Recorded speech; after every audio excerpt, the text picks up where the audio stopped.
think with a little more mentoring, could be a real asset to the team. To the team? Yeah, anyway. When you're ready, why don't you try that on? And I'll introduce the world, the newest official member of the Avengers, Spider-Man. Thank you, Mr. Stark. But I'm good. This man said, that was a test, right? Are you kidding? Okay, so I was rewatching Spider-Man Homecoming, and there was this one moment that I cannot stop thinking about. Tony Stark offers Peter a spot on the Avengers, and Peter turns it down. And I'm just sitting here thinking, wait, what if he didn't? I get why Peter is the way he is. I love that he is fun. I love that he's lighthearted. I love that he really just wants to do some good in this world. Like, he just really wants to help. And I think that was intentional with this Spider-Man. That was nice to see another version, a different perspective, a new version of Spider-Man come to life like this.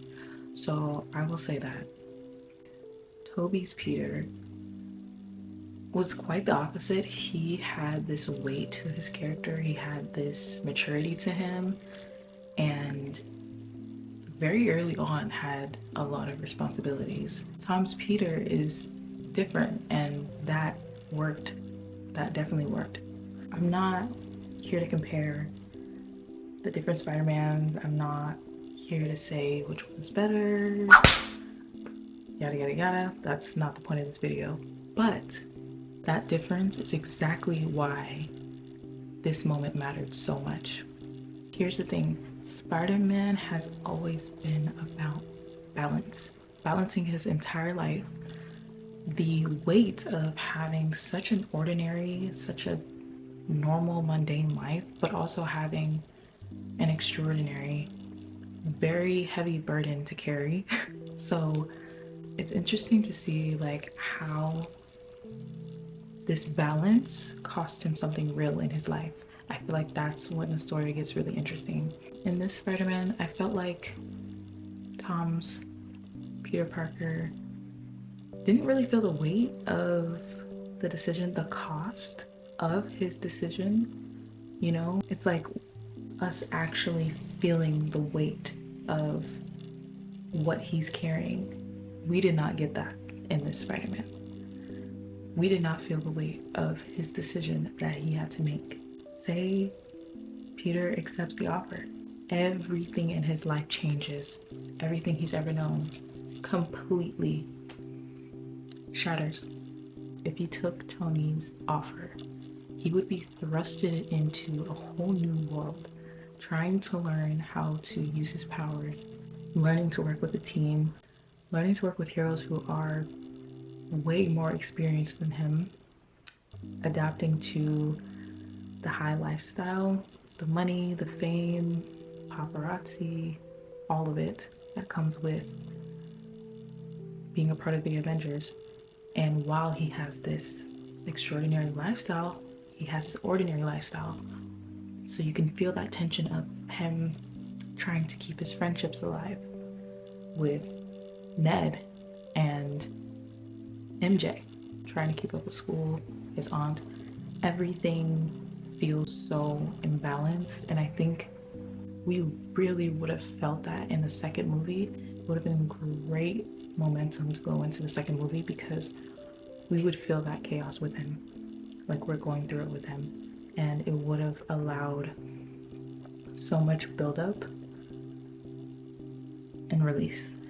I felt like the release was too early. Like, that release being in the first Spider-Man kind of derailed the momentum there, you know? Like, he's not old enough yet. He has not learned enough yet to really make a decision like that until he's lived it. Because in the beginning of the first movie, Spider-Man Homecoming, basically Happy and Tony are monitoring him, trying to keep him out of trouble, and Peter just refuses. Like, he just throws himself into danger because he wants to help, and he does not really know what he's doing. And I feel like we still want to see that. We still want to see him getting on his feet and figuring it out. So him diving head first into being an Avenger would have been very, very spot on, very on par with his character and the character that we saw in the first movie. Also, the weight of his choice. He'd been like, oh, this is real. Like, I'm in the real world now, you know? Everything that everyone was trying to warn him about would have actually resonated with him and stuck with him. And that's a feeling that everyone can resonate with, losing themselves. We would have saw him lose himself in the image, you know, being Spider-Man and not knowing when to turn it off and when to turn it on, and missing out on his ordinary life and promises that he's made to people that he loves, and vice versa, the team that he made a commitment to. You know, his friends noticing his shift in his character and the distance between him and Aunt May. Like, that would have really shown, you know, just really that tension between who he's becoming and who he actually is. And then after all of that, he chooses to come home. He chooses his neighborhood. He chooses ordinary. He chooses his ordinary life. The mundane. That would have been chef's kiss. Right? That's something that would have stayed with him. It would have stayed with us as the viewers, as the audience, because we know the weight behind that choice. I just feel like there was a whole trilogy within that moment, and that's probably something I will be thinking about for a while, especially until the new Spider-Man is released. I can't wait. Yeah, just thinking about what could have been, what if. It's always fun. Let me know what y'all think. I'd love to know your thoughts in the comments. How you liked the ending of Spider-Man Homecoming. Do you feel like it was a great setup? Would you have wanted him to say yes? And if so, what would be your take? All right, bye. So